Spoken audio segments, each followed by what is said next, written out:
Okay, Ben asks me, best way to convince an angel investor that being a solo founder is good? Get a co-founder. No, if you're a solo founder, that's okay. What you want to have is a founding team. So if you're the founder, I suggest you want to keep that founder title all to yourself. That's fine. I'm the founder of Inside. There's no co-founders, but I have a founding team. And I can say my founding team is Lon and Austin, and they're part of the founding team. It gives them credit. They're part of the founding of the company. They may not have the same equity, and they didn't have to take the same risk. They didn't have to raise the money. So the quality of your team around you will largely answer that question. What they're really looking for is if you went away, what would happen to the company? And in the case of like a Mark Pincus or an Elon Musk or a Mark Zuckerberg, you have this massive risk that those individuals can go away. And if they go away, gosh, what happens to the business? With Larry and Sergey, well, you had Larry and Sergey. If one of them went away, Sergey would keep going or Larry would keep going. And it made people feel a little bit better about it. I don't know that most investors are that worried about the single founder thing. That was something that Paul Graham had a problem with Y Combinator. So Paul had two really interesting ideas which worked very well for Y Combinator. One is they wanted people on the team who were developers. I don't know exactly what his quote was about that, but you can look it up. But they wanted people who could actually build. And they wanted to have multiple founders. The reason was they had seen that if you don't have any money, but you're two people in a room and you can get to ramen profitability, you're not going to go out of business and you have more time to solve the problem. This was, I think, Paul Graham's brilliant insight. Now, it upsets some people that, I have to be a developer to go to Y Combinator. You don't accept business people. Their point was, if you have to go find developers and pay them market rate to have your product make progress, you're always going to be behind the two hackers who can just build stuff and tinker and tinker and tinker.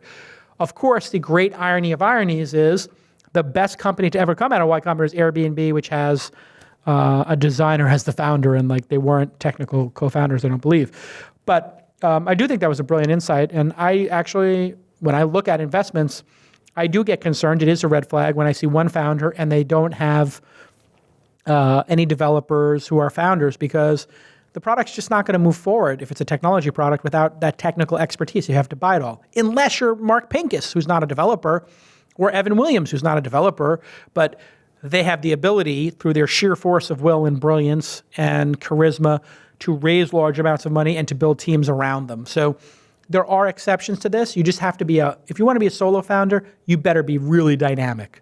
If you're not dynamic, get somebody to be your counterbalance. Steve Jobs had Woz. Even Steve Jobs had Woz. And I don't think people would have taken Steve Jobs exactly as seriously as they did later on without Woz. Woz was a key component in those early days, I think, of getting investment. I could be wrong, but I think it's true. Okay, a great question. Okay.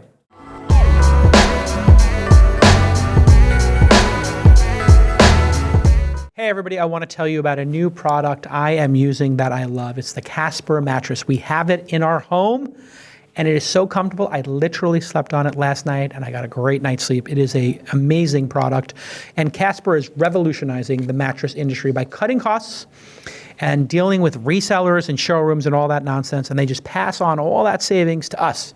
They're loyal consumers. Casper mattresses are obsessively engineered at a shockingly fair price. It combines supportive memory foam with award-winning sleep service with just the right sink and just the right bounce. I was so comforted. I just felt like I was being cradled in my Casper, and I am not kidding. And you know that I get to choose who are our partners in this program. I would not tell you that this is a great mattress if it was not. It is amazing. It's incredibly breathable, and it will help you regulate your temperature through the night. I have that problem. If it gets too hot, I start sweating. Oh, it's terrible. It's disgusting. I like to be nice and cool, and I feel like the temperature and the breathability of it is perfect. There are 20,000 reviews, and the average is 4.8 stars. You cannot make this up. They're becoming the internet's favorite mattress, and that's based on Casper, Amazon, and Google reviews, the real reviews. Free shipping and returns in the US and Canada. It's designed, developed, assembled here in the United States of America. I use the mattress. I love the mattress, and you can try it for 100 nights risk-free in your own home. If you don't love it, they'll pick it up and refund everything. There is literally no risk. 100 nights risk-free. So here's your call to action. Get $50 towards any mattress purchase by visiting Casper.com/twist and using the promo code TWIST. Go to Casper.com/twist and use the code TWIST, TWIST, as in This Week in Startups, and you will get $50 toward any mattress purchase. Just visit Casper.com/twist and use the code TWIST. Thanks so much to my friends at Casper for joining us on this adventure and supporting independent media like This Week in Startups. It's really, truly is a great product. I literally slept on it last night, and I slept like a baby. I love it. Okay, let's get back to this amazing program.